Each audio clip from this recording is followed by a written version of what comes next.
également des hommes et des femmes. L'invité politique sur Radio Classique et Public Sénat. Le sujet est extrêmement délicat, Henri Guénaud. Nous sommes en direct avec Perrine ce matin et on a de très nombreuses questions à vous poser. D'abord, quand François Hollande dit fondamentalement ce qui se passe actuellement en Algérie, car rien n'est encore terminé, justifie encore plus notre intervention au Mali. Est-ce que vous le suivez ? Non, s'il s'agit de dire que le terrorisme doit être combattu, bien sûr, maintenant on peut aussi dire que c'est parce que nous avons envoyé des soldats français que nous faisons subir des pertes aux islamistes, qu'ils ont décidé de contre-attaquer partout où ils pouvaient avec les moyens qui étaient les leurs. Donc je crois qu'il y a de bonnes raisons à cette intervention. Et il a eu raison, il a eu tort d'intervenir. Mais il y a des mauvaises raisons, vous alliez dire ?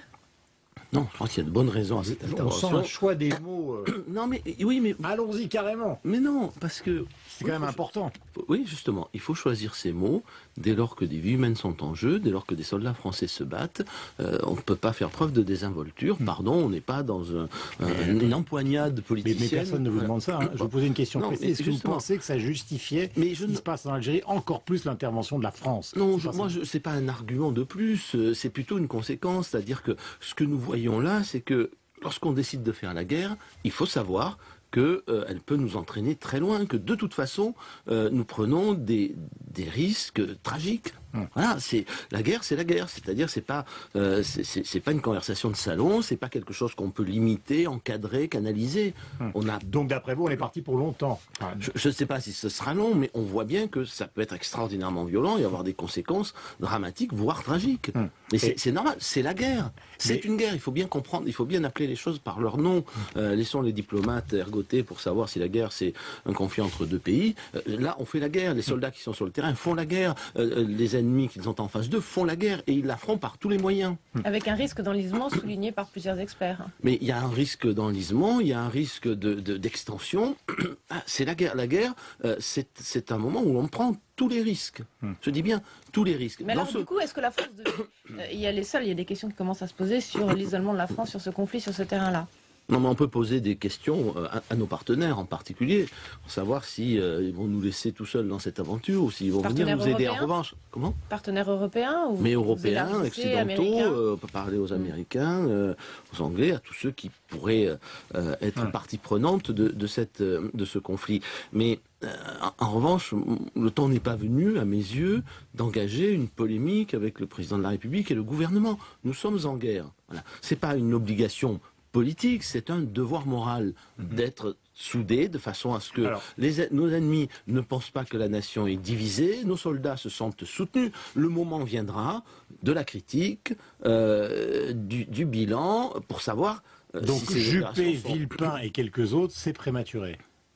Moi, je considère que mon devoir de parlementaire et mon devoir de citoyen, c'est de réaliser l'unité derrière nos soldats qui sont en train de risquer leur vie. C'est absolument essentiel. C'est toujours ainsi dans une guerre. Non pas du tout pour faire plaisir au gouvernement, non pas du tout pour me dédouaner de quoi que ce soit, simplement parce que nous avons des soldats qui font la guerre, qui ont besoin de sentir que la nation est unie derrière elle, et nos ennemis en face ont besoin aussi de sentir que les Français sont unis, qu'il n'y a aucune brèche et aucune faille. Alors, nous avons le goût de l'histoire avec... Ce qui ne veut pas dire qu'on ne peut pas s'interroger. J'ai des interrogations personnelles, mais je les garderai pour moi pour l'instant, sur la suite de cette histoire. Alors, avant la suite, revenons justement en amont, puisque vous avez, vous aussi, comme Perrine et moi, le goût de l'histoire. Est-ce que finalement, c'est ce qui se dit ce matin, ils sont partis de plus en plus, enfin, semble-t-il, de Libye. Est-ce que c'était pas une erreur historique du président Sarkozy d'avoir mené cette guerre en Libye, qui a détruit l'État libyen et qui a fabriqué avec la Libye un foyer terroriste qui peut être l'origine géographique de ceux qui ont attaqué le site Gazi? C'est une question. Oui. Guillaume Durand, c'est une question qui est un peu biaisée. Non, parce que l'histoire ne s'est pas déroulée de cette manière. Je vous le rappelle, il y a d'abord eu les printemps arabes, il y a eu la Tunisie, il y a eu l'Égypte, entre les deux il y avait la Libye. Et ça a provoqué une onde de choc en Libye. L'État libyen, il s'est désintégré, désagrégé bien avant que la France n'intervienne. Parce que c'est un État qui reposait sur des bases tribales et qu'une partie du pays... notamment du côté de Benghazi, a décidé de faire sécession. Bon. Et à ce moment-là, est survenue une guerre civile. Une guerre civile dans laquelle colonel Kadhafi a menacé d'écraser dans le sang une partie de sa population. Bon, et c'est à ce moment-là que, pour éviter un bain de sang, la France, accompagnée d'autres pays... Mais est-ce que cette guerre n'a pas détruit l'État libyen? La guerre, elle a commencé, la guerre civile, avant que la France décide d'intervenir. Elle n'est intervenue que pour protéger les populations. Donc il n'y a pas eu d'erreur historique de Nicolas Sarkozy. Je ne crois pas. Nous avons peut-être tous fait une erreur de jugement en jugeant trop vite les printemps arabes qui ont déstabilisé effectivement. Alors pour de bonnes et de mauvaises raisons, là aussi, la suite de l'histoire n'est pas aussi belle qu'on pouvait le penser à l'époque. Parce que ce qui se passe en Tunisie, ce qui se passe en Égypte, ce qui se passe en Syrie, contribue évidemment à alimenter les mouvements djihadistes, à alimenter le désordre, à déstructurer la lutte contre le terrorisme dans toute cette région. Oui, tout ça a ouvert grand la porte aux mouvements islamistes. Perrine Parnot, question. Henri Guénaud, il y a à peine 2 semaines, vous disiez on ne connaît pas le cap fixé par François Hollande, on ne sait pas où on va. Est-ce qu'aujourd'hui, vous n'êtes pas un peu plus fixé, un peu mieux fixé avec l'accord paritaire qui a été signé par le patronat et les syndicats, l'intervention au Mali? Non, l'intervention au Mali, pour l'instant, personne ne sait exactement où on va. J'espère que le gouvernement le sait, j'espère que le président de la République le sait. Pour l'instant, moi, je ne sais pas. Encore une fois, je prône l'unité derrière nos soldats qui se battent, mais personne ne sait encore ce que sera l'issue. Personne ne connaît exactement les buts de guerre et les buts stratégiques. Combattre les mouvements islamistes, les empêcher de prendre Bamako, très bien. Bon, ça, mais après, clair, oui. Après, quant à la politique économique et la politique sociale, non, on ne sait pas où on va. On n'a pas de diagnostic de la crise, on n'a pas de stratégie face à la crise. Alors on a ici ou là des accords qui sont parfois, ou des décisions, parfois bonnes, parfois mauvaises, mais on n'a pour l'instant aucune vision d'ensemble. J'ai dit ça l'autre jour, en lisant la tribune de Monsieur Hérault dans Le Monde, si mes souvenirs sont exacts, où on voyait bien qu'on ne savait pas où on allait. On avait là un tissu de banalités qui sont celles qu'on raconte depuis une trentaine d'années et qui nous ont menés là où nous en sommes. Bah oui, on est à la fois pour la réduction des dépenses publiques, en même temps pour l'investissement, on est à la fois pour l'industrie, en même temps pour la rigueur, on est pour l'État, mais contre l'État. Enfin, tout était réuni dans toutes les idées reçues étaient réunies dans la plus grande incohérence. Donc vous considérez que cette intervention ne change rien politiquement sur les interrogations que vous portez concernant François Hollande? Non, mais pas vraiment des interrogations sur François Hollande. La presse, la tonalité, vous la lisez comme moi, la presse, et comme Perrine, tous les matins, la presse a quand même changé.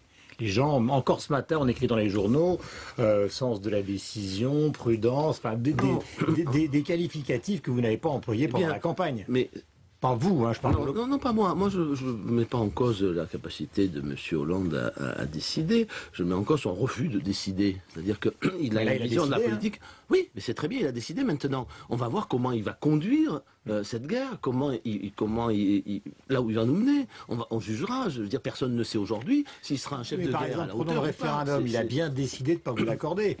Donc, mais ça, nous verrons, parce que, vous savez, c'est assez difficile pour un président de la République de répondre tous les jours au peuple. Je ne veux pas vous donner la parole. Monsieur Hollande explique qu'il doit tenir ses promesses. On verra quoi? On verra s'il résiste à la pression. Mais le peuple a eu la parole lors des dernières élections présidentielles. Donc le peuple a trop eu la parole. Quand c'est important, il ne faut pas la lui donner. Il a voté pour un programme présidentiel dans lequel il y avait voter pour un programme présidentiel ne signifie pas voter pour une loi. Une fois que vous êtes président de la République, vous n'êtes pas le législateur. Il vous faut faire voter votre loi. La question de savoir s'il l'a fait voter par le Parlement ou par le peuple. Et je voudrais dire qu'on ne recule pas, on ne se renie pas quand on donne la parole au peuple. On se grandit. Voilà. Donc M. Hollande se grandirait en donnant la parole au peuple. Le peuple la réclame, il va la réclamer de plus en plus fort. Sauf que le mariage ne rentre pas forcément dans l'article 11 de la Constitution. Bien sûr que si, c'est une farce. C'est une farce de considérer que dans le social, il n'y a pas le mariage. C'est une farce que le dictionnaire, d'ailleurs, permet de constater. Le juge, c'est le dictionnaire. Le dictionnaire dit social, ce qui a rapport à la société, ce qui a rapport aux relations d'un individu à la collectivité, pardon. Voilà, le mariage rentre parfaitement dans social. Il peut y avoir, mais Henri Guénaud, il peut y avoir 1,5 million de personnes dans la rue, ils peuvent être minoritaires dans le pays, ça ne veut rien dire. Ça. Oui, mais d'abord, vous l'avez souvent dit à propos des syndicats, concernant par exemple la manifestation. C'est amusant, le problème pas de savoir d'abord si regardez l'Espagne, ils étaient 1,5 million, la loi est passée et tout va bien. Tout va bien, vous trouvez? Moi, je ne parle pas de la situation économique. Pas d'un point de vue économique. Je parle du mariage. Mais non, c'est pas le problème. On me dit, mais regardez, l'Espagne n'est pas à feu et à sang. Personne n'a dit que la France serait à feu et à sang. Ça ouvre la porte vers une société, une civilisation dont moi je ne veux pas. À l'arrière, Voilà. par exemple. Donc, et deuxièmement, c'est une loi qui est irréversible. Irréversible parce qu'entre-temps, vont naître des enfants, vont se former des familles, et que vous ne pourrez pas les défaire. Donc, quand vous êtes en face d'une loi qui est très difficilement réversible, eh bien, vous ne pouvez pas la prendre, vous ne pouvez pas l'adopter dans les conditions ordinaires, parce que ce qu'une majorité a fait, une autre ne pourra pas le défaire. Donc, seul le peuple est légitime aujourd'hui pour trancher cette question. Et encore une fois, c'est pas une reculade que nous demandons au président de la République. C'est juste de donner la parole, de se grandir. Vous êtes quand même suffisamment intelligent. Bon, vous savez, personne ne Je pensait... sens que vous énervez ce matin, mais vous savez très bien qu'il ne le fera pas. Je m'énerve pas. Je trouve que c'est pour l'instant un déni de démocratie et de République. Bon, alors, il va être difficile quand même à un président de la République de dire tous les jours, je ne veux pas donner la parole au peuple. On a une petite question ensemble avec Perrine, on va vous la poser. Bon, on est de très mauvais choristes. Pourquoi Fillon ne dit rien sur ce qui se passe? Grand silence, absent totalement des débats. Je pose la question, moi. J'en sais rien. C'était votre Premier ministre. Ah oui, mais j'ai jamais été son porte-parole. Moi, j'étais conseiller du président de la République, pas du Premier ministre. Mais c'est étrange ou pas? Il n'est pas à la manifestation, vous y étiez. Il ne parle pas de la guerre, tout le monde la commente. Il a juste fait un communiqué. Écoutez... c'est dommageable, en tout cas, pour la droite. Je ne sais pas. Pour l'opposition. On a quand même l'impression qu'il y a deux droites au sein de l'UMP aujourd'hui. Pourquoi deux? Pour eux, parce qu'il y a une espèce de... Il y en a beaucoup plus que ça, on me dira. Non mais d'accord, mais je veux dire que à la tête de l'UMP aujourd'hui, on a l'impression qu'il y a deux visions de la manière de conduire l'opposition. Ah ben, il y a sans doute deux visions, mais à l'UMP, il y en a beaucoup plus encore. Hein. Voilà, l'UMP, c'est une famille diverse. Vous savez, il y a beaucoup de gauche et beaucoup de droite. Et puis chacun, sur ces sujets, agit en conscience. Sur la guerre, chacun agit en conscience. Sur la question du mariage, chacun agit en conscience. Puis je trouve qu'en plus, dans l'opposition, c'est peut-être un privilège de l'opposition, on a laissé la liberté de conscience à tout le monde sur ces sujets, alors que dans la majorité, on l'a laissé à personne. Voilà la différence. Après, vous interrogez chacun pour savoir ce que sa conscience lui dicte. Eh bien, nous le ferons. Merci Henri Guénaud, bonne journée à vous. Perrine, on se retrouve évidemment la semaine prochaine avec beaucoup de plaisir, comme d'habitude.